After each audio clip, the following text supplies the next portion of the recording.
नमस्कार, मैं हूं एमपी गौतम। आप देख रहे हैं तहकीकात न्यूज। आज हम हापुड़ जनपद में एक ऐसे महापुरुष के साथ हैं जिनका नाम है अनिल कुमार गुप्ता, जो किसान यूनियन के वरिष्ठ नेता भी हैं, समाज सेवी भी हैं। और अब हम उनसे बात करेंगे कुछ अलग अलग मुद्दों पर। तो सर, पहले आप हमारे दर्शकों को अपना परिचय दीजिए। मैं अनिल कुमार गुप्ता, राष्ट्रीय संगठन मंत्री, एकता किसान यूनियन से हूँ और प्रदेश प्रभारी उत्तर प्रदेश में हूँ। मैं किसानों की समस्याओं को कई बार उठा रहा हूँ।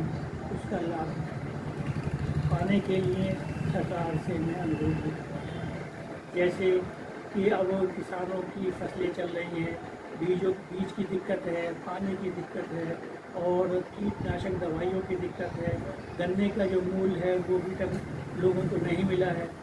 तो ऐसी स्थिति में जब मुख्यमंत्री जी कहते हैं कि 13 दिन में 14 दिन में हम आपका भुगतान कर रहे हैं, तो किसानों को भुगतान करने में विलंब क्यों है? क्या प्रशासनिक अधिकारी, मिल मालिक, क्या सरकार कोई लोग के आदेशों का पालन नहीं करते हैं? अगर सरकार के जो नुमाइंदे हैं, जो उनके कर्मचारी हैं, मिल मालिकों पर प्रेशर बनाए और उनका तत्काल जितना भी भुगतान है वो सारा उनको दिया जाए, उनकी समस्याओं को सुना जाए और रात में दिन में काम करने वाला किसान, सबके हितों की रक्षा करने वाला किसान, अन्न की पूर्ति करने वाला किसान, अगर उसकी बात नहीं सुनी जाएगी तो ये अच्छा नहीं है। हम लोग उस बात को गौर करेंगे और यदि आंदोलन करने की आवश्यकता पड़ी, हम आवश्यकता के अनुसार आंदोलन करेंगे। लेकिन हमारे उत्तर प्रदेश में मुखिया योगी आदित्यनाथ हैं, मुख्यमंत्री हैं, किसानों की समस्याओं पर ध्यान देते हैं, किसानों की समस्याओं का समाधान करते हैं, तो फिर इतना विलम्ब क्यों होता है? उनकी भूमि जो है भूमाफिया है, किसानों की जमीन को भूमाफिया हड़प रहे हैं। जो लेखपाल है वो किसानों की भूमि को इधर उधर कर देते हैं, गुड़ कर देते हैं, पैसे मांगते हैं और बहुत सारी उनको तंग करते हैं। प्रशासन को इसका संज्ञान लेकर पूरे उत्तर प्रदेश में एक आदेश जारी कर देना चाहिए कि अगर कोई किसानों के हितों के विरुद्ध जाएगा, कोई भी कर्मचारी, कोई भी अधिकारी यदि किसानों के हितों के विरुद्ध जाएगा तो उसको सख्त कार्रवाई से लिया जाए। सर, एक मामला काफ़ी तेज़ी से सोशल मीडिया पर लोगों के दिलो दिमाग पर आया हुआ है और ऐसा मुद्दा है कि जो हमारे देश को शर्मसार करने वाला मुद्दा है। एक जूना अखाड़े के महामंडलेश्वर यति सच्चिदानंद हैं, जो गाजियाबाद के एक मंदिर के पीठासीन भी हैं।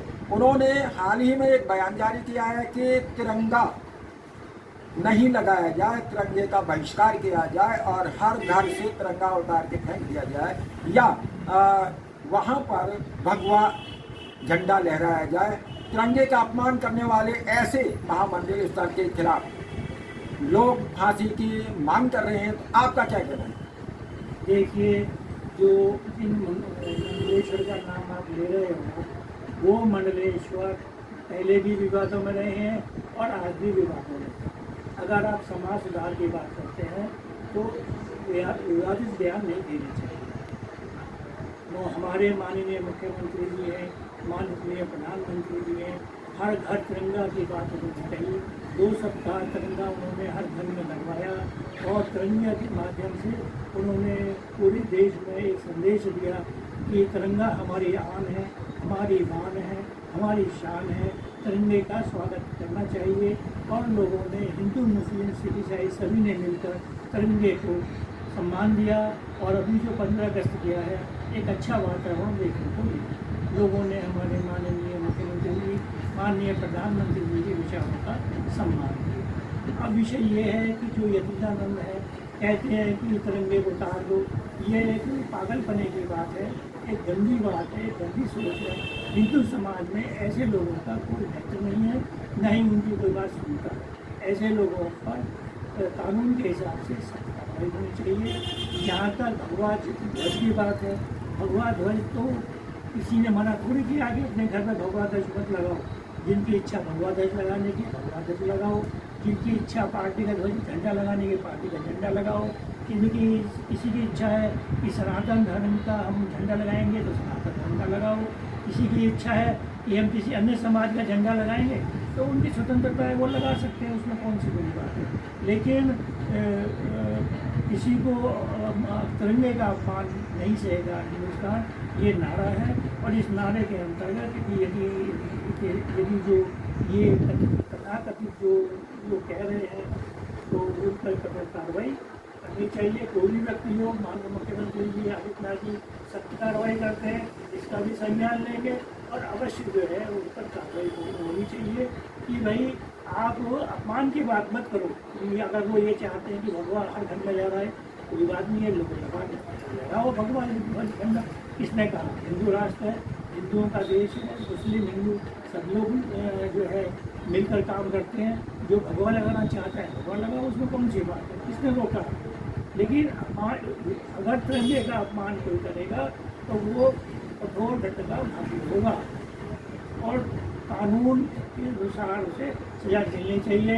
अभी हमारे देश में राहुल जी हैं जो तथाकथित अपने को प्रधानमंत्री समझते हैं, उन्हें कहते हैं कि यहाँ हिंदुस्तान में वोट चोरी होता है, अब वर्षों से वोट चोरी होता आ रहा है। अरे भैया, वर्षों से वोट चोरी होता आ रहा है तो पिछले कई चुनावों में आपने जो देखा वो क्यों नहीं वोट चोरी को रोका आपने? क्यों आपकी जो है वोट चोरी करके आप सरकार में शामिल हो गए? तो ये जो है ये समाज को भ्रमित करने वाले बयान देते हैं, समाज को तोड़ने वाले बयान देते हैं, संविधान विरोधी बयान देते हैं। राहुल संविधान की बात करते हैं लेकिन संविधान का विरोध करते हैं। हिंदुस्तान की मान और सम्मान को, जो मतदाता हैं, जो हम चुनाव आयोग है, उसके मान सम्मान को ये ठेस पहुंचाते हैं। इनके विरुद्ध कठोर कार्रवाई होनी चाहिए और अगर चुनाव आयोग उचित समझे तो संज्ञान लेते हुए इनकी जो सदस्यता है वो निलंबित की जाए। इनको हर प्रकार से बताया जाए कि ये देश है, कानून से चलता है, झूठे जुमलेबाजी से नहीं चलता है। ये जुमलेबाजी जो राहुल गांधी करते हैं, ये जो है इनकी सजा इनको मिलनी चाहिए। यदि चुनाव आयोग इनको दोषी मानता है तो इनके विरुद्ध FIR दर्ज करे, इनके विरुद्ध कठोर से कठोर कानूनी कार्रवाई करे। मेरी माननीय मुख्यमंत्री जी और प्रधानमंत्री से निवेदन है कि ऐसे लोगों को, जो देश के अंदर ऐसे लोग हैं जो भ्रम फैलाते हैं, जो झूठ फैलाते हैं, जो अफवाह फैलाते हैं, उनके लिए एक सख्त संदेश जाना चाहिए, एक सख्त कानून का निर्माण होना चाहिए ताकि इस तरह की बातें ना हो। बहुत बहुत धन्यवाद अनिल कुमार गुप्ता जी, आपने हमारे चैनल को अपना कीमती समय दिया और अपने विचारों को रखा।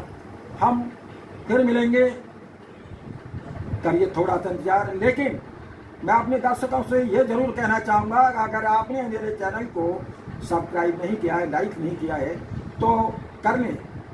ये कंजूसी ना करें, आपका 1 सेकंड लगेगा और हमें एक बहुत बड़ी ताकत आप लोगों के माध्यम से मिल जाएगी। तो तहकीकात न्यूज़ को सब्सक्राइब करें, लाइक करें, कमेंट करें।